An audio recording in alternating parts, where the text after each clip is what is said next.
इस वक्त कोरोना की वजह से पूरी दुनिया एक संकट के दौर से गुजर रही है। हमारे पेरेंट्स ने, हमारे ग्रैंड पेरेंट्स ने शायद कभी भी ये दौर नहीं देखा इतना बड़ा, इतना बुरा जितना इस वक्त पूरी दुनिया में आया हुआ है।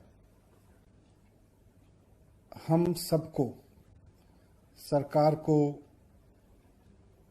कॉरपोरेट को, प्राइवेट सेक्टर को, एनजीओज को, सोसाइटी को, सारे लीडर्स को, सबको बहुत कंपैशनेट होकर काम करना है। अभी दिल्ली सरकार भी बहुत मेहनत के साथ में और बहुत फूंक फूंक के एक एक कदम रख के इस कोरोना के खिलाफ लड़ाई में लड़ रही है।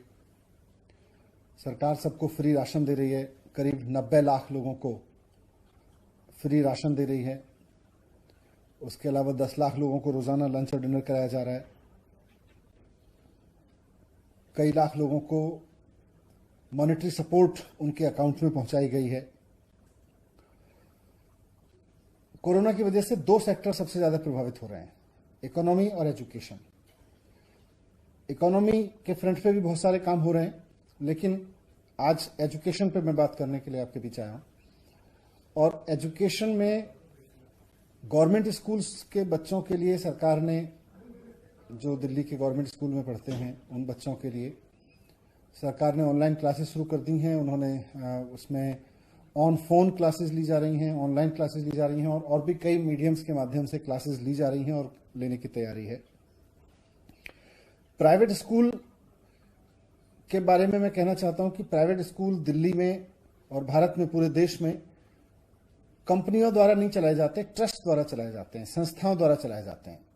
ये माना जाता है कि प्राइवेट स्कूल, इस कानून में ये माना गया है कि प्राइवेट स्कूल जो लोग चलाएंगे और जो प्राइवेट स्कूल जो संस्थाएं चलाएंगी वो प्रॉफिटेबल संस्थाएं नहीं होंगी, वो चैरिटेबल संस्थाएं होंगी, वो ट्रस्ट होंगी। तो ऐसे में मुझे अब कई जगह से शिकायत मिल रही है, सरकार को शिकायत मिल रही है कि कुछ स्कूल बढ़ा चढ़ा के फीस चार्ज कर रहे हैं। सरकार से अनुमति लिए बिना बहुत सारे स्कूलों ने फीस बढ़ा दी है। कई जगह से शिकायत मिल रही है कि बहुत सारे स्कूल ट्यूशन फीस के अलावा और भी कई तरीके की फीस चार्ज कर रहे हैं, एनुअल चार्जेस ले रहे हैं, ट्रांसपोर्टेशन फीस ले रहे हैं, जबकि अब तो ट्रांसपोर्टेशन पे कोई खर्चा भी नहीं हो रहा। पूरे पूरे क्वार्टर की फीस मांग रहे हैं बहुत सारे स्कूल्स। कई स्कूलों के बारे में शिकायत मिली है कि उन्होंने, अगर किसी बच्चे ने फीस नहीं दी है तो अपने यहां ऑनलाइन क्लासेस बंद करा दी हैं, उन बच्चों की ऑनलाइन क्लासेस फैसिलिटीज बंद कर दी हैं। तो इतना नीचे गिरने की जरूरत नहीं है प्राइवेट स्कूल्स को। आप सब लोग एक ट्रस्ट के जरिए चलते हैं, एक संस्था के द्वारा चलते हैं और उसमें आपका बेसिक मैंडेट है कि आप समाज सेवा करेंगे। ऐसे में किसी बच्चे की फीस ना देने की वजह से उसका नाम ऑनलाइन क्लासेस तक से हटा देना, ये तो ठीक नहीं है। तो इसके बाद, इन सारी चीजों के बाद, इन सारी शिकायतों के अध्ययन के बाद में सरकार ने एक फैसला लिया है आज, और अभी एक आदेश जारी किया है थोड़ी देर पहले, जिसमें माननीय मुख्यमंत्री जी के आदेश पर यह निर्णय लिया गया है कि किसी भी प्राइवेट स्कूल को, वो चाहे सरकारी जमीन पर चल रहा हो या गैर सरकारी जमीन पर, प्राइवेट जमीन पर चल रहा हो, उसको फीस बढ़ाने की इजाजत नहीं दी जाएगी।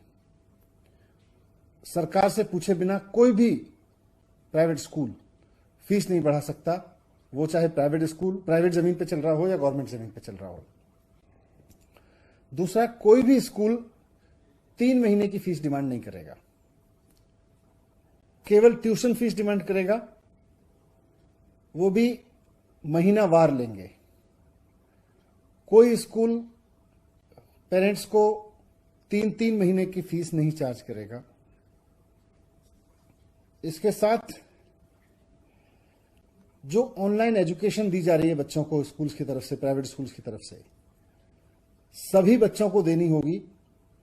अगर कोई पेरेंट फीस नहीं दे पा रहा है तो उनके बच्चों का नाम ऑनलाइन टीचिंग से नहीं हटाया जाएगा, उनको ऑनलाइन फैसिलिटीज नहीं काटी जाएंगी। ये आदेश दिए हैं। साथ में कोई भी स्कूल ट्रांसपोर्टेशन फीस नहीं चार्ज करेगा। इस दौरान, क्योंकि अभी ट्रांसपोर्टेशन पे कोई खर्चा नहीं है, इसलिए ट्रांसपोर्टेशन फीस चार्ज करने की जरूरत नहीं है। 1 महीने की फीस के अलावा कोई और 1 महीने की ट्यूशन फीस के अलावा कोई भी स्कूल, वो चाहे प्राइवेट जमीन पे बना है या सरकारी जमीन पे बना है, कोई भी स्कूल 1 महीने की ट्यूशन फीस के अलावा किसी भी पेरेंट्स से कोई और तरह की फीस चार्ज नहीं करेगा, ना ट्रांसपोर्ट फीस चार्ज करेगा, ना कोई एनुअल चार्ज करेगा, कोई चार्ज नहीं लेंगे। साथ में यह भी ऑर्डर दिया गया है कि सभी प्राइवेट स्कूलों की, चाहे वो सरकारी स्कूल पे, सरकारी जमीनों पे बने हैं या प्राइवेट जमीन पे बने हैं, ये जिम्मेदारी होगी कि वो अपने सभी स्टाफ को, टीचिंग और नॉन टीचिंग, कॉन्ट्रैक्ट का हो या आउटसोर्स किया हुआ हो, सभी स्टाफ को समय पे सैलरी उपलब्ध कराएंगे। अगर किसी तरह का उनके रेवेन्यूज में कोई शॉर्टफॉल है तो जो अपनी पेरेंट संस्था है उससे पैसा लेके पूरा करेंगे, लेकिन पैसे की कमी की वजह से किसी स्टाफ की सैलरी नहीं रोकेंगे और पैसे की कमी के बहाने पर किसी बच्चे को पढ़ने से नहीं रोकेंगे। ये दोनों इंस्ट्रक्शंस इस ऑर्डर में साफ साफ हैं। और यह order Delhi school education act और नेशनल डिजास्टर मैनेजमेंट एक्ट दोनों के अधिकारों के तहत जारी किया गया है, क्योंकि इस वक्त पूरा देश कोरोना की आपदा से जूझ रहा है। पूरे देश में कोरोना को आपदा घोषित करके आपदा कानून लागू है। तो इस आपदा कानून के लागू होने के समय में इन आदेशों का जो पालन नहीं करेगा स्कूल, उसके खिलाफ दिल्ली स्कूल एजुकेशन एक्ट और आपदा कानून दोनों के तहत कार्रवाई की जाएगी। मैं फिर से समराइज कर देता हूं कि कोई भी स्कूल 1 महीने की ट्यूशन फीस के अलावा किसी भी तरह की और फीस चार्ज नहीं करेगा, ना ट्रांसपोर्टेशन फीस, ना कोई और एनुअल चार्जेस, ना कोई भी स्कूल सिर्फ इस वजह से कि कोई बच्चे ने फीस नहीं दी है, उसको ऑनलाइन क्लासेस में शामिल होने से टर्मिनेट नहीं करेगा, उसको रोकेगा नहीं।